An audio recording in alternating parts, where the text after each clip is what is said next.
Boa noite, pessoal. Tudo bem com vocês? Hoje vocês devem ver que eu estou num cenário diferente. Hoje realmente não consegui fazer o trajeto a tempo.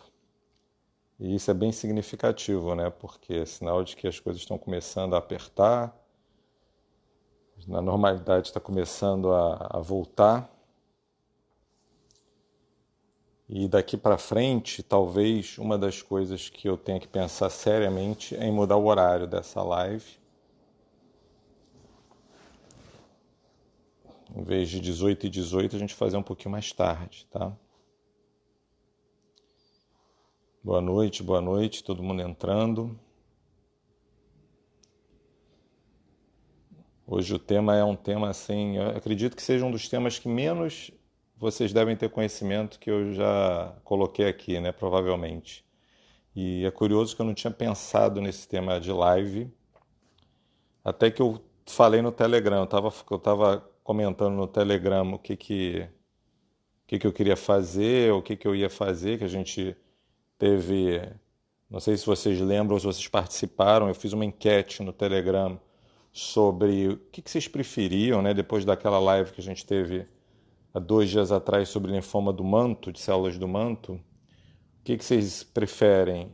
Se vocês prefeririam uma live sobre linfomas raros, eu acho que isso era um caminho. Boa noite, povo. Se isso era um caminho, né? Ou se a gente partia para outra. Eu acho que tem muito espaço, né? Como eu falei para vocês, hematologia é um mundo, né? Hematologia é a especialidade mais complicada, na minha opinião, é um mundo. Então, tanta coisa que eu não falei para vocês, né? A gente, em termos de leucemia, por exemplo, eu não fiz ainda uma live sobre, por exemplo, leucemia mieloide crônica. Eu não fiz lives sobre aspectos de transplante de medula, sei lá, de repente doença enxerto contra o hospedeiro, né? A gente tem muita coisa. A gente não fez live, por exemplo, sobre. A gente tem tangenciado essa correlação laboratório e clínica, né? A gente tem realmente tangenciado, a gente puxa através de uma doença e fica comentando como é que o laboratório se modifica, né? Mas de repente a gente podia fazer uma live especificamente sobre laboratório. A gente pode fazer lives sobre outra coisa interessante, né? Costuma ser muito bem avaliado quando eu faço lives que não tem muito a ver com doenças primárias da hematologia. Então, por exemplo, deixa eu botar aqui, botar direitinho aqui. Então, por exemplo, se eu fosse fazer uma live sobre manifestações hematológicas de doenças pulmonares, por exemplo, não sei se vocês lembram que eu fiz aquela aula sobre Covid-19, né? Foi bastante pergunta, teve bastante impacto, na minha opinião. Então, de repente, poderia-se fazer uma live sobre manifestações hematológicas das doenças cardíacas, manifestações hematológicas de doenças pulmonares, doenças neurológicas, doenças endócrinas, é um mundo mesmo. Só para vocês terem uma ideia, enquanto a gente está deixando o pessoal entrar, eu acho que hoje a gente talvez faça uma live um pouquinho mais curta, mas só para vocês terem uma ideia de como é que essas coisas são interessantes, a gente, através de. Isso é uma longa história, mas assim, foi visto muito recentemente que se você analisa o sangue de pessoas mais velhas, isso começou com pessoas que tiveram leucemia aguda. Isso passou por pessoas que foram submetidas a transplante. E isso foi se encaminhando e chegou em pessoas mais velhas. Foi visto que uma grande parte mesmo, é um valor bastante considerável, eu não vou chutar aqui porque de cabeça eu não lembro, mas é bem alto mesmo. Das pessoas acima de uma certa idade, tem uma coisa que se chama hematopoese clonal. Percebam vocês, o que é hematopoese clonal? Se a gente estuda o sangue de pessoas normais, a gente vê que uma parte considerável delas, toda hematopoiese, ela está vindo de um grupo de células, tá? existem algumas mutações que proliferam nesse tipo de pessoas. Então, por exemplo, tem uma chamada TET2, tem outra chamada DNM3TA, por exemplo. São determinadas mutações que consistentemente elas vão aparecendo em pessoas idosas e pessoas que tiveram leucemia, em pessoas que foram transplantadas. Mas aonde que isso é interessante? A coisa fica realmente interessante quando foram estudar pessoas que tiveram doença coronariana. Pessoas que tiveram doença coronariana muito jovens. E foi visto que existe um predomínio dessa tal hematopoiese clonal em pessoas que têm doença coronariana jovens. Tá? E isso é tão interessante que tem lugares que trabalham com isso, tem centros, por exemplo, tem um centro lá na Nova Inglaterra, Massachusetts General Hospital, que eu acho que é a pessoa mais respeitável que faz isso, o Dr. David Stima. A coisa ficou tão interessante que os médicos do centro dele pediram para serem avaliados, para saberem se tinham essa tal dessas alterações na hematopoiese clonal. Num espírito meio que está acontecendo hoje com o Covid, né? Porque existe uma relação com doença cardíaca. Então, por que eu estou falando isso? Porque eu estou apontando um outro aspecto que a gente pode abordar futuramente, que é doenças hematológicas e os outros órgãos do corpo. Não é verdade? Então, ginecologia tem manifestações hematológicas, endocrinologia tem manifestações hematológicas. Isso é muito importante para as pessoas para o dia a dia das pessoas, é óbvio, porque elas são muito mais frequentes do que linfomas, isso é óbvio, tá? Mas além disso, vocês conhecerem é interessante, inclusive profissionalmente, porque amanhã, quem são os alunos? Eu vi que tem alunos, alguns eu não vou falar quem eu vi entrando, mas eu vi que tem aluno da UFRJ, tem aluno meu de iniciação científica agora nessa live. E, né, uma boa noite para a turma aí também, dos alunos. Quem for virar médico, por exemplo, e for especialista, vai ter que se virar. Vai ter que se virar, nem sempre vai ter um hematologista ao lado. Quem for da área de hematologia não médico, né, também vai ter que se virar, porque tá lá com a lâmina na mão, tá lá com aquele exame todo na mão e vai ter que se virar. Eu vou contar agora uma história para vocês que eu passei hoje, só para ilustrar o que eu estou falando. Eu fui num hospital, por isso até que eu atrasei. Olá, Rafa, Fernando, Juliana. Que legal que vocês gostem. Vocês é que me dão energia também, né, para parar as coisas que eu estou fazendo. Então, só para vocês terem uma ideia, agora eu não estou na minha casa, eu estou num pouso intermediário que eu faço no meu processo de descontaminação depois de vir para os hospitais, tá? Então, eu estava num hospital me chamaram porque o- tinha uma plaqueta baixa num paciente que está com Covid-19 grave, grave. O sangue periférico eu já tinha visto, que é um sangue periférico muito típico de Covid-19 e muito estranho. Eu não sei quantos de vocês que trabalham em laboratório já viram os sangues de pacientes com Covid-19 grave, mas é muito estranho. Então, por exemplo, uma alteração que tem sido documentada de forma recorrente é leucocitose. Leucócito sobe com desvio profundo, às vezes simulando uma reação leucemoide mesmo. O paciente tem neutrófilo, bastão, começa a aparecer mielócito. É um negócio complexo, eritroblasto circulando. Então, esse paciente, eu olhei a lâmina, ele tinha uma plaqueta baixa, mas na lâmina dele claramente tinha macroplaqueta, plaquetas grandes, e que são muito importantes para mim, como clínico, esse relato, e como eu passei para o intensivista. Porque esse paciente, se você combinar o que está acontecendo com ele, você olhava, plaqueta estava grande, o TAP e o PTT normais. Você olhava a curva de fibrinogênio aumentando.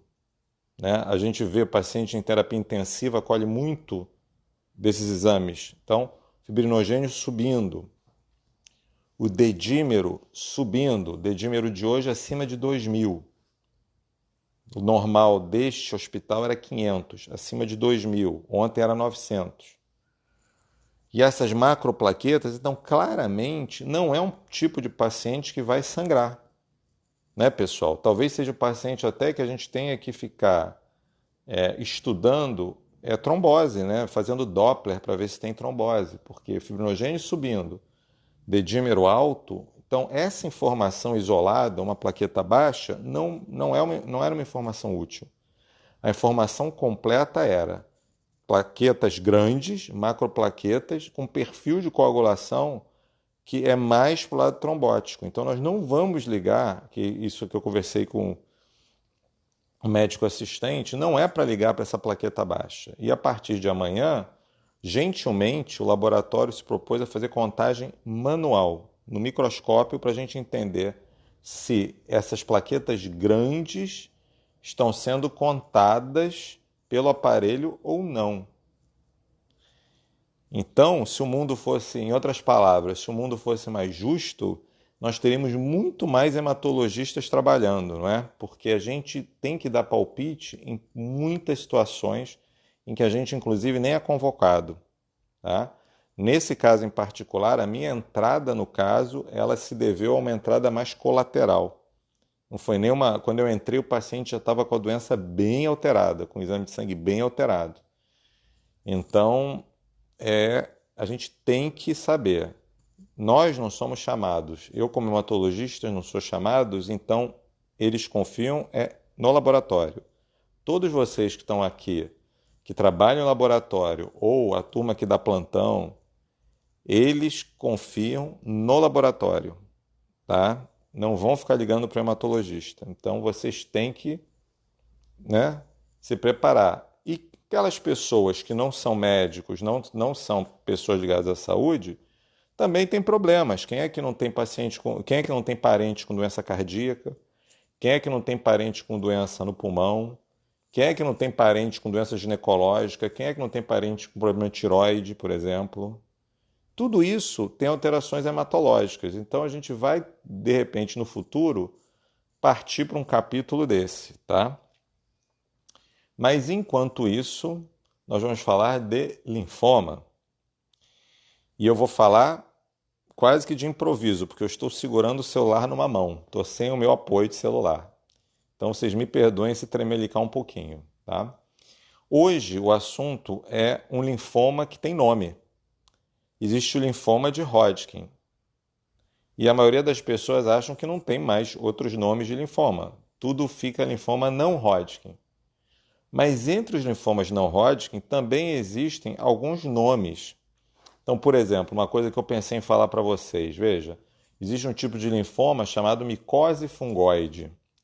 Não sei, vocês podem falar aqui na, na live aqui se micose fungoide seria um tema interessante para vocês, que é um tipo de linfoma, tipo de linfoma T.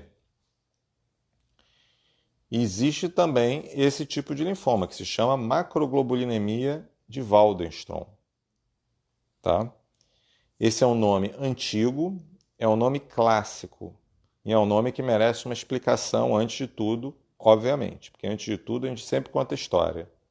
A gente sempre conta história antes de começar essas lives. Então vamos contar uma história agora? É o seguinte: quem é Waldenstrom e por que que o nome é macroglobulinemia de Waldenstrom? E que diabo de linfoma é esse? E por que que eu digo que que esse linfoma é muito estranho? Porque ele pode parecer mieloma, pode parecer às vezes linfoma do manto, pode parecer inclusive uma coisa que muita gente tem chamada gamopatia monoclonal de significado desconhecido. Muita gente tem isso e pode confundir.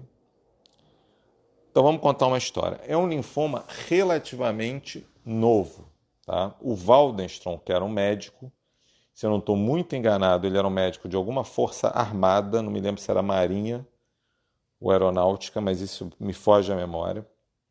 O Waldenstrom, em 1944, na década de 40, Segunda Guerra Mundial, descreveu dois pacientes que tinham um negócio que era uma macroglobulinemia. E, quando era estudado, ele tinha um quadro físico que parecia um linfoma, gânglios aumentados, baço aumentado. Então, o que para o Waldenstone era uma macroglobulinemia? Macroglobulinemia quer dizer simplesmente globulina aumentada. E a gente precisa falar sobre isso, que a gente pouco fala nessas lives, e eu não sei se vocês sabem do que eu vou falar. O que é uma globulina? O que é uma globulina? O nosso sangue, a gente sempre fala na parte do sangue celular. Então a gente adora falar em glóbulos vermelhos, adora falar em glóbulos brancos, adora falar em plaquetas. Mas quando a gente olha para o resto do sangue, o que tem no resto do sangue? Tem plasma. E no plasma tem proteínas. E são graças a essas proteínas, por exemplo, o que essas proteínas fazem? Elas são importantes para manter, para carregar vitaminas, por exemplo, carregar o ferro na circulação. Isso tudo vai via proteínas. A gente tem moléculas de colesterol no sangue também. A gente tem eletrólitos, sódio, potássio, a gente tem glicose. Nessa fração, nesse líquido, né, que a gente vai chamar de plasma, nós vamos chamar de plasma. Nesse plasma estão diluídos os glóbulos vermelhos, vão estar diluídos os glóbulos brancos e as plaquetas. Então é o nosso sopão. É a sopa que está a 38 graus dentro da gente agora. Dentro desse sopão tem proteína. Uma das proteínas é fácil, é como se a gente tivesse jogado ovo lá dentro. Qual é a proteína principal? Albumina. Todo mundo aqui já ouviu falar de albumina. Todo mundo que pratica alguma dieta ouve falar em albumina. Que vai no nutricionista ouve falar em albumina. Então, a albumina, que é uma medida da nossa nutrição, é uma proteína fundamental no sangue. Só que ela, nesse momento, para mim, não vai servir.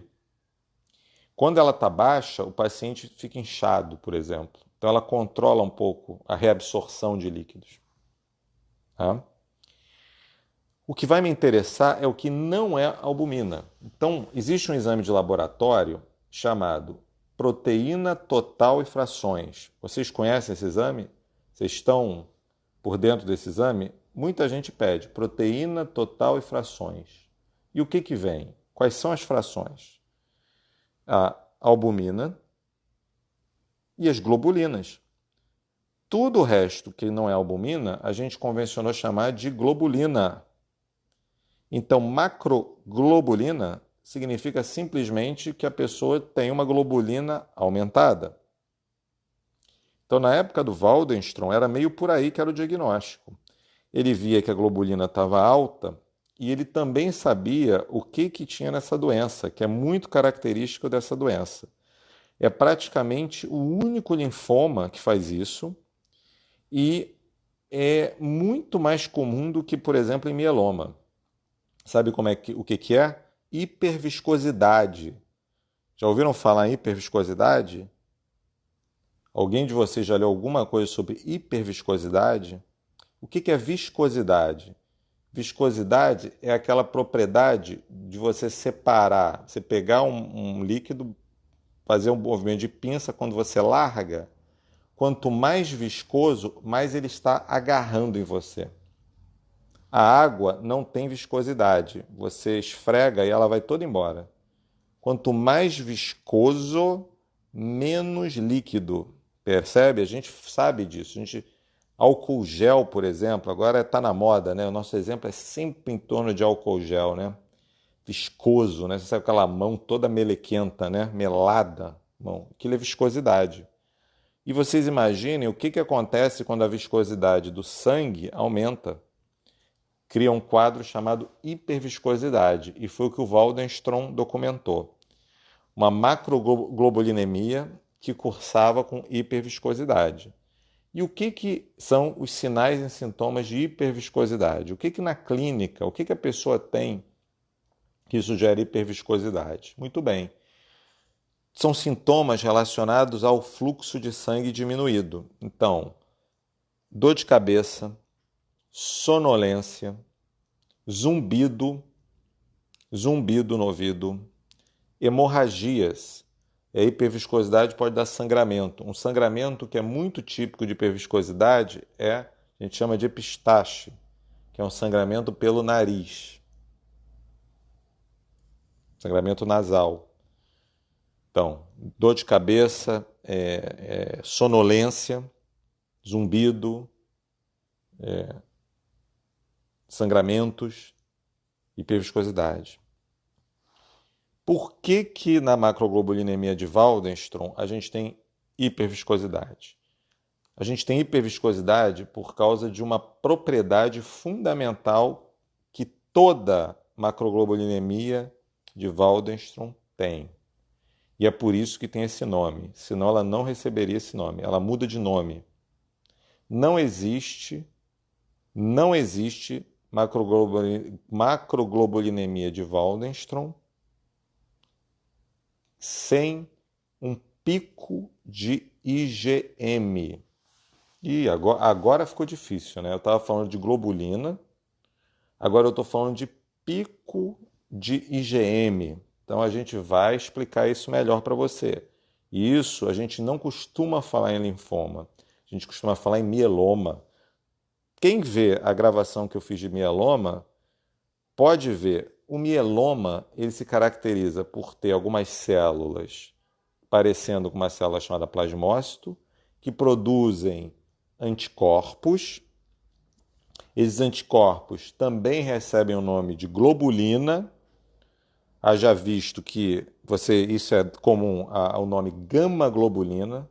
Os anticorpos costumam ser chamados de gama-globulinas, mas são sempre globulinas, tá? E tem um tipo lá. Pois bem, surpresa para vocês, a macroglobulinemia de Waldenstrom tem que ter também isso. A célula que produz a doença, a célula que é responsável pela doença, é quase um plasmócito, pessoal. É quase o plasmócito. É um linfócito que está no caminho, no meio do caminho, para o final do caminho, para virar um plasmócito. E por isso que o linfoma, a parte linfomatosa da macroglobulinemia de Waldenstrom, vai receber o nome, e vocês veem aqui embaixo, de linfoma linfoplasmacítico. Linfoplasmacítico de plasmócito. E o que essa célula faz? Ela produz globulina. Ela produz globulina, macroglobulinemia. E toda globulina é de um tipo só, que chama-se IgM. E vocês estão ouvindo falar em IgM atualmente. Por quê?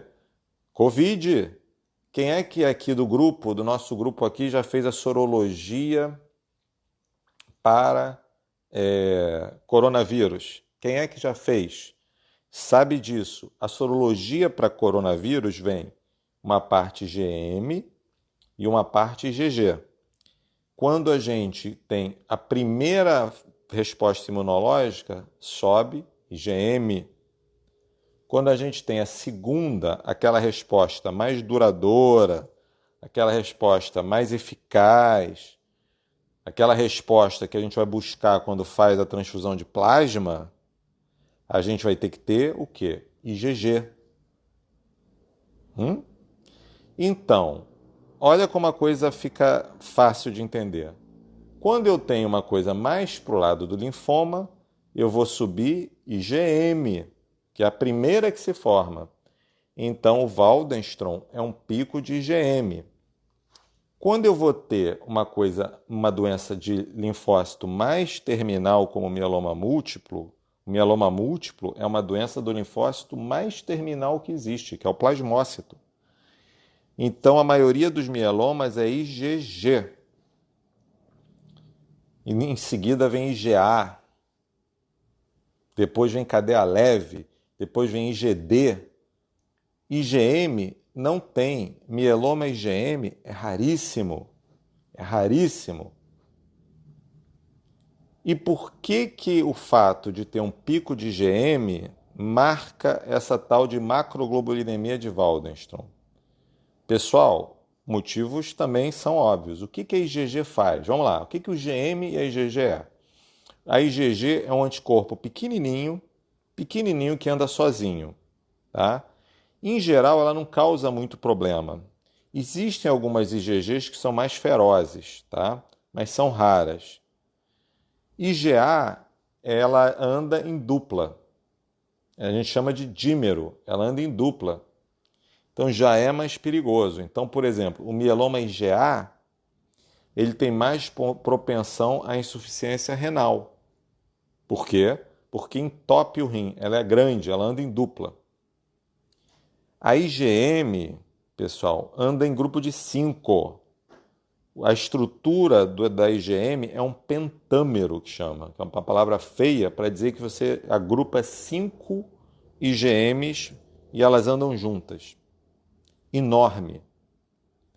Então, vocês imaginem como dá a hiperviscosidade. A hiperviscosidade da IgM é muito maior, porque ela anda em pentâmero. E é por isso que o que marca a macroglobulinemia de Waldenström é a hiperviscosidade, muito mais que o mieloma. Beleza? Então, para se chamar de Waldenström, a gente tem que ter pico de IgM. Quem olhar para o feed, depois dessa aula, aliás, eu quero, como sempre eu peço para vocês, vamos comentar no feed, encher de comentários aquele feed ali, que é porque cada comentário faz com que, é igual os coraçõezinhos, é igual meter bastante coração aí para cima, porque isso leva o Instagram a reproduzir. E a gente quer que mais gente, cada vez mais gente participe. Então, vocês vão lá e vocês vão ver um exame chamado eletroforese de proteína.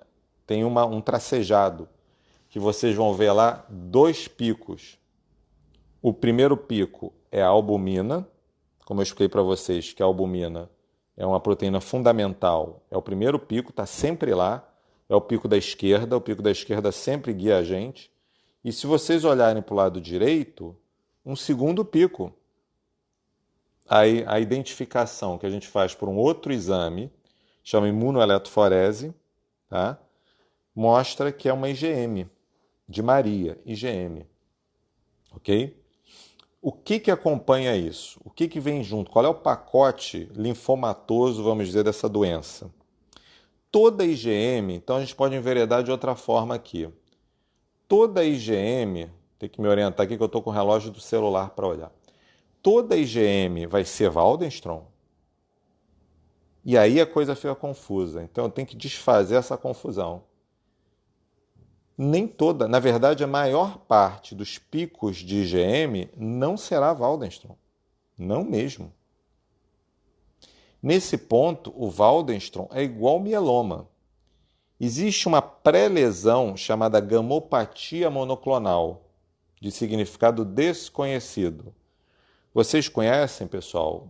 Responde aí se vocês conhecem gamopatia monoclonal de significado desconhecido, GMUS. Pode virar mieloma, pode virar linfoma, macroglobulinemia de Waldenström, pode não acontecer nada, continuar. Muita gente tem. Cerca de 5% das pessoas acima de 70 anos tem. E a maioria é IgM. A grande maioria dessas gamopatias é IgM. Como é que a gente sabe que a gente não está diante de um linfoma, nem de um mieloma? A gente vai notar o seguinte: primeiro, qual o tipo? Eu já expliquei para vocês que se for IgM, a coisa é mais para o lado do linfoma. Se for IgG, a coisa é mais para o lado do mieloma. Tá? Muito bem. Outra coisa que a gente vai olhar, o tamanho. Existe um tamanho mágico de 3 gramas que marca o mieloma. Existe esse tamanho. Quanto maior a gamopatia, mais chance de ser um linfoma ou um mieloma. E tem o quadro clínico, que é o que eu vou falar. O quadro clínico do mieloma tem muita lesão no osso, o osso fica todo esburacado. Na macroglobulinemia de Waldenström, não. O que costuma ter, o que chama atenção nesse paciente é uma anemia. A maioria dos casos tem anemia. São pessoas na faixa dos 70 anos de idade, a maioria é homem. E uma anemia, a média é em torno de 30, 28 de hematócrito. Não é uma anemia grande. Pode até acontecer. A anemia é uma das causas principais da gente iniciar o tratamento. Mas o diagnóstico é feito nessa faixa. Pode ter também gânglios, como se fosse um linfoma mesmo. Não são comuns. Em cerca de 1/3 você palpa gânglios. Ínguas, axila, pescoço. Pode ter um baço aumentado, cerca de 20%, tem um aumento do baço. Tá ok? Então, a parte hematológica vai chamar a atenção. Então, é uma investigação de uma anemia normocítica, que tem todas as características daquela anemia de doença crônica, que eu já falei para vocês em outra aula. Pode ter o ferro baixo, pode ter um índice de saturação da transferrina para baixo, a ferritina normal ou alta. Tá? Anemia de doença crônica. Um simples exame de proteína totais e frações, você vai pegar o diagnóstico. Porque você pega uma anemia, você faz um estudo e uma globulina de lá em cima. O normal da globulina é até 4,5. Você pega uma globulina de 6, 7. Isso é problema. Então, a gente vai olhar para o quadro clínico. E se a gente não estiver satisfeito, se a gente estiver na dúvida, se a gente tiver só uma anemia, a gente vai ter que olhar na fábrica do sangue. Exame de medula, biópsia, o aspirado e biópsia de medula óssea. Se a gente tiver nesse exame mais do que 10% de células anormais, nós vamos ter uma doença aí. Se essas células anormais forem plasmócitos puros, a gente vai chamar de mieloma múltiplo. Agora, se essas células forem linfoplasmócitos e tem uma marcação muito típica, a gente vai chamar de linfoma linfoplasmacítico. Percebem? Se essas mesmas células que estão na medula a gente pegar no pescoço, num gânglio, por exemplo, a gente vai chamar de linfoma linfoplasmacítico. Essas células é muito importante a gente, da parte clínica, saber como ela marca, para a gente não correr riscos de confundir. Então a gente vai pegar essas células na medula, vai fazer o exame chamado imunofenotipagem, que muita gente falou que a gente faz para leucemia crônica, a gente faz para leucemia aguda. A gente vai identificar essas células por imunofenotipagem.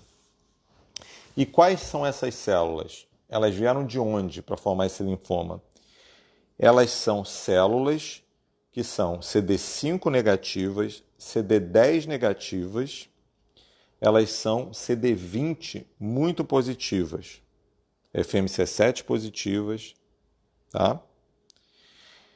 E essas células da macroglobulinemia de Waldenström, esses linfoplasmócitos, recentemente, isso deve ter menos que 5 anos, teve uma identificação de uma alteração genética muito típica e que é só do Waldenström.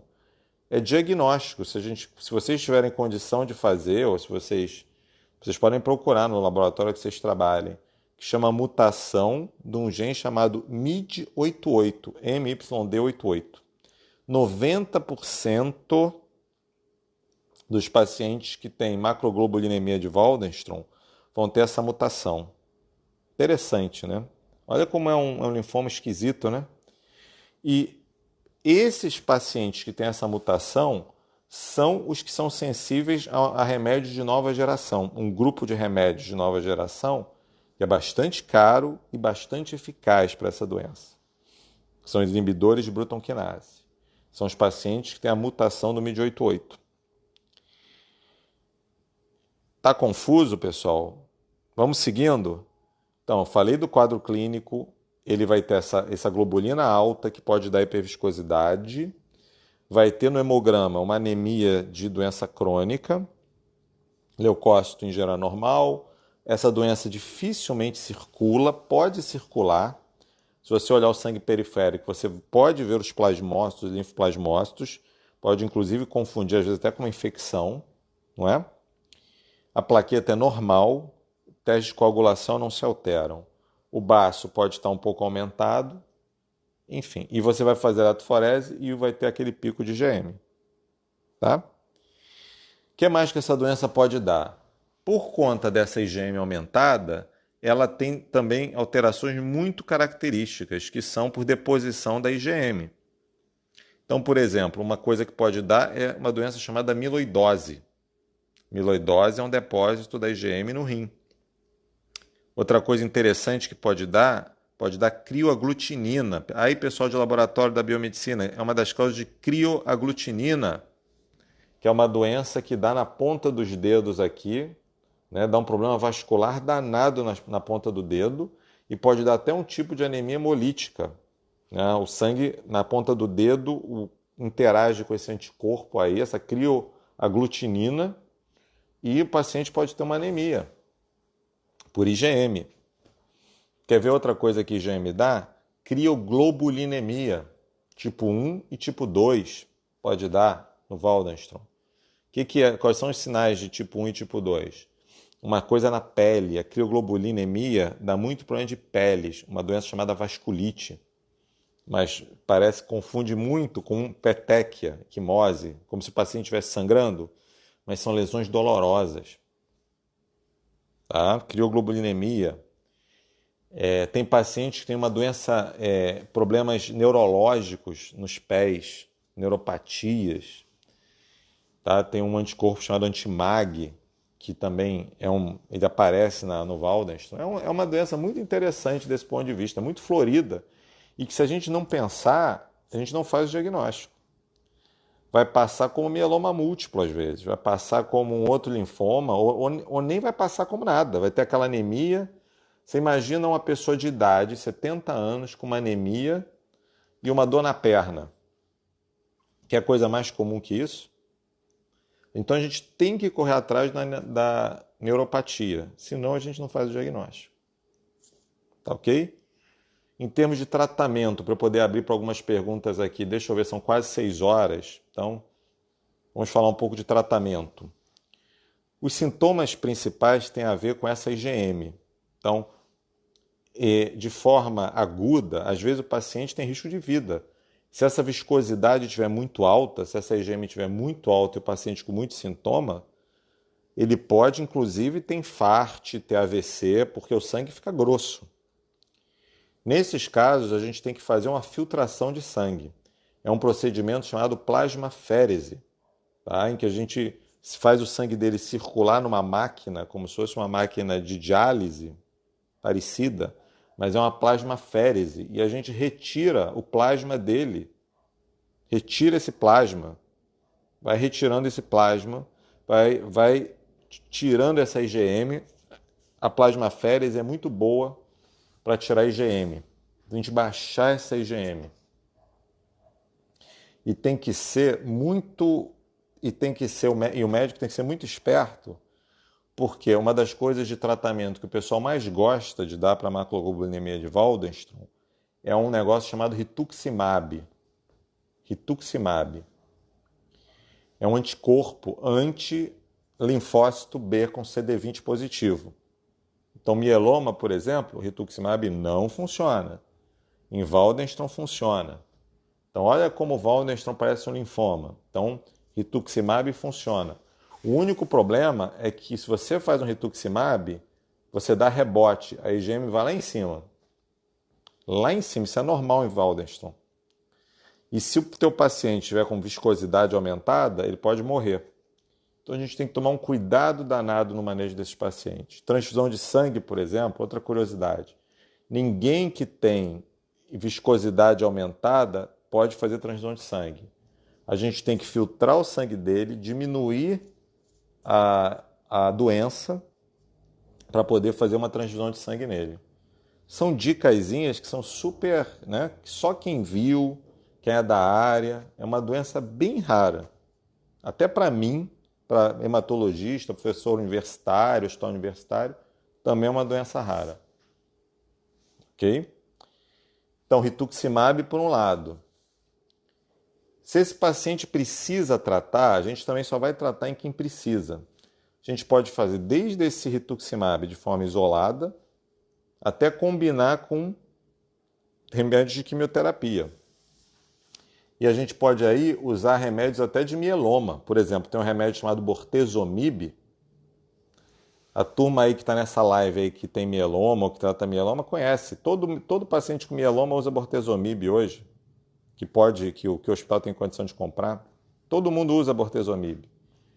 Pois bem, existe esquema de Waldenstrom que tem bortezomib com rituximab.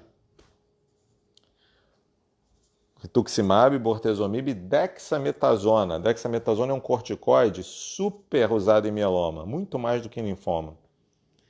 Então tá aí a parte mielomatosa do Waldenstrom. Interessante, né?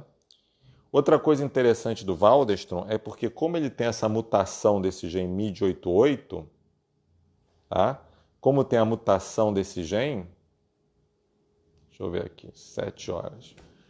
Como tem essa mutação do gene, então eles são sensíveis a alguns medicamentos chamados inibidores de Bruton quinase. Então, hoje está aprovado para o uso em macroglobulinemia de Waldenstrom um remédio chamado Imbruvica, ibrutinib. Excelente remédio, é comprimido, tem uma taxa de sucesso altíssima. Ele é usado para pacientes que têm recaída, que têm um Waldenstrom mais complicado. Por quê? Porque ele é caríssimo. Muitos planos de saúde não reembolsam, ele é caríssimo. Então, esses inibidores de BTK e ibrutinib também eles são usados, por exemplo, em Waldenstrom e são usados em leucemia linfocítica crônica. Você não usa em mieloma, não usem, por exemplo, na maioria dos linfomas. Vocês vão lembrar que na aula de linfoma do manto, eu falei, também usem linfoma do manto. Então a gente tem que ser cascudo, né, pessoal? Então a gente tem que juntar o trabalho do laboratório com o trabalho da clínica. E tem que principalmente estar atento que coisas raras aparecem.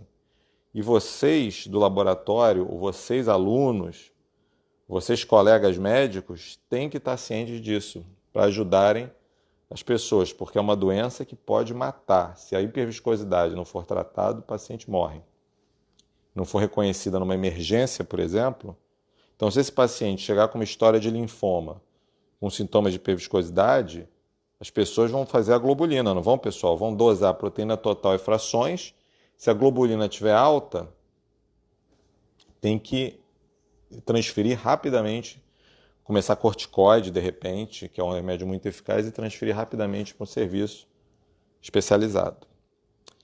É isso, pessoal. Agora estou à disposição para perguntas.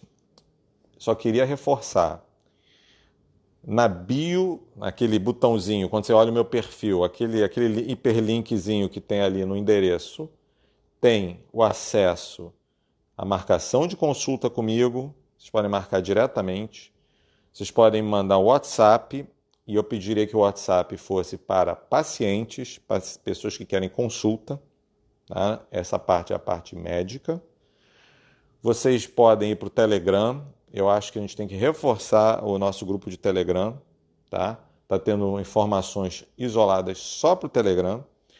O grupo de pessoas de estudo, nossos grupos de estudo, são no nosso canal do Telegram, tá lá para entrar. Muitos vídeos estão indo para o YouTube. Esse vídeo, por exemplo, de Waldenstrom, eu acho que ele se presta muito mais ao YouTube do que ao Instagram.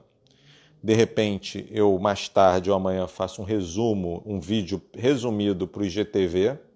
De repente, um vídeo bem resumido de uns 10 minutos sobre Waldenstrom. Tá? Mas eu acho que o vídeo na íntegra tem que ir para o YouTube enquanto vai. Na vez passada eu ameacei não colocar, foi uma grita, um monte de gente reclamou, tá certo? Mas a ideia é a gente se adaptar. Se eu passar o horário dessa live para mais tarde, não vai ter grandes motivos para a gente não poder comparecer, né, pessoal? Então vamos ver. Mais uma vez, eu falei isso no início, para quem estava no início. O horário está pesado, está puxado. Estou começando a trabalhar de forma mais normal. o trânsito vai começar a piorar, então o horário de 18 e 18 cada vez vai ficar mais difícil. Então eu estou pensando seriamente em atrasar um pouquinho essa live. Eu tenho que ver isso com outras pessoas, principalmente na minha casa, se eu tenho autorização para fazer lives mais tarde. Talvez 20 horas, por exemplo, né? Vamos pensar nisso, porque o 18 e 18 caiu muito bem, né, esse nome. Vamos combinar.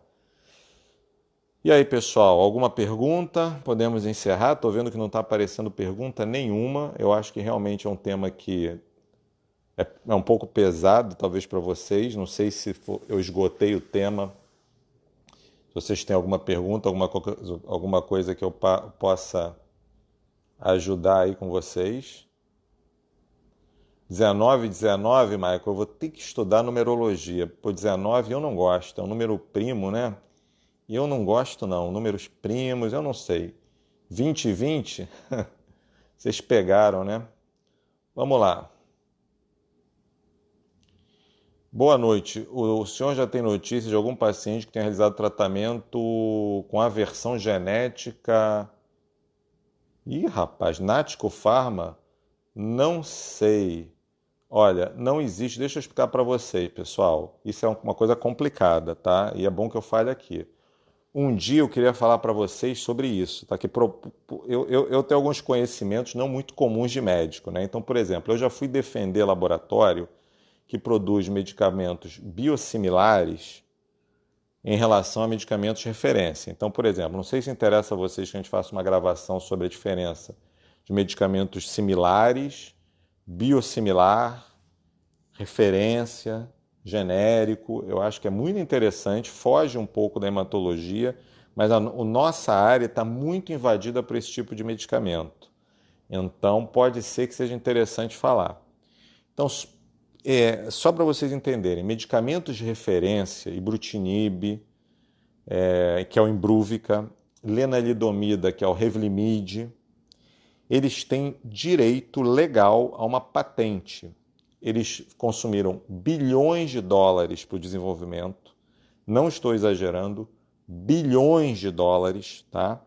E por isso eles são lançados em vários países, têm estudos muito complicados para serem aprovados, e com isso eles têm um bônus. Eles têm patente. Você não pode comprar versões genéricas desses medicamentos, tá? É uma legislação brasileira. Os medicamentos têm 10 anos de patente, tá ok? Então, cabe negociação por parte do governo brasileiro. Eu concordo que os remédios são caríssimos e eu acho que a gente pode fazer uma live especificamente sobre farmacoeconomia. Eu vou fazer essa pesquisa lá no nosso grupinho anexo. A turma do anexo me ajuda aí, tá? Vou fazer uma pesquisa sobre se vale a pena falar uma live sobre farmacoeconomia e esse tipo de medicamento, para vocês entenderem o que eu quero dizer. Existem outras formas de a gente lidar com esses medicamentos. Mas cuidado, tá? Genéricos, similares, não podem de medicamentos que estão em patente, ok? Alguma pergunta a mais, pessoal? O pessoal falou sobre mieloma, né? A Gabi é VIP no grupo, está sempre com a gente, né? Perguntou sobre mieloma. Como diferenciar de mieloma? Olha, é difícil. A única forma de você diferenciar o Waldenström de um mieloma é por lesão óssea. Se você pegar aqueles mielomas que não têm lesão óssea, tem alguns pacientes com mieloma que não têm lesão óssea.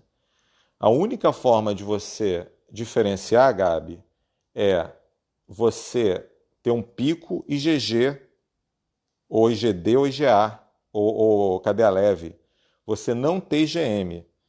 Se ele for um mieloma raro, raríssimo, IgM, e ainda por cima não tiver lesão lítica, lascou. Você vai ter que ver se a célula na imunofenotipagem ela expressa, por exemplo, CD20, que é do linfoma. Se ela expressar CD138, ela é mieloma. Então, esse é um trabalho para mim, Gabi. Fica tranquila que, se você tiver alguma dúvida, manda para mim que a gente sai dessa. Mas é bem difícil, é bem curioso, tá bom?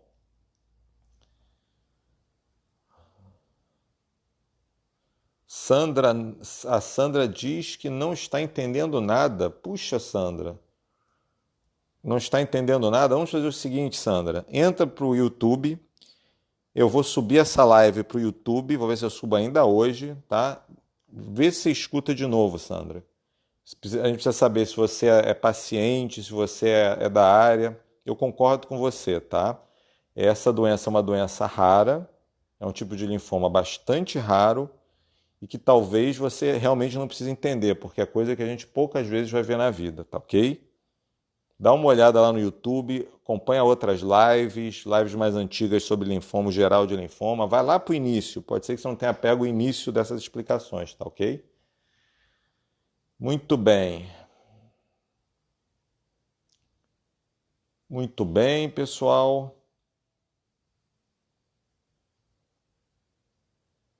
Ó, a Caroline está sugerindo, a Rafa tem sempre muitas observações, né, Rafa? A Caroline está sugerindo para a Sandra ir no YouTube. Nathaniele, os linfoplasmócitos presentes em linfonodos diferenciam do mieloma? Sim, você falou muito bem, mas existem formas de mieloma que também dão doença ganglionar, a gente chama de plasmocitoma, tá bom, Nathaniele? Então a gente tem que ver se esses plasmócitos, se essas células expressam CD20. Se for CD20 positiva, é Waldenstrom. Se for negativo, é mais para mieloma. Michael, se existem estudos com novas drogas para Waldenstrom? Olha, Michael, eu estou sabendo que vai chegar aí com isso nos Estados Unidos, inclusive, está no Congresso agora, que vai o ASCO, o Congresso Americano de Oncologia Clínica, aparecendo estudos de comparação de ibrutinib com uma outra droga chamada zanobrutinib, que é uma droga chinesa, que tem mostrado eficácia muito boa, viu? Eu acho que vai ser um competidor grande.